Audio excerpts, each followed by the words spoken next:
Greetings and salutations, everyone. Mike and Drew from Urban Automotive, Oakville, Ontario, Canada, here to answer a question.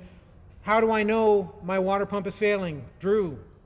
Different vehicles, different kinds of water pumps, different kind of coolant system designs. Some have mechanical water pumps, some have electric water pumps, some have mechanical and electrical water pumps.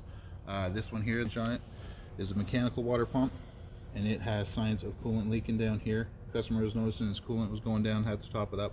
Very difficult to see. Sometimes they're not in the most easiest place to find, but this is the mechanical pump here. But this also has an electric water pump here, made to run the heater on the car, so you'll constantly get heat, even though it's cold days before the car warms up. All different kinds of systems. You know, you guys have those kind of issues, give us a call here at Urban Automotive.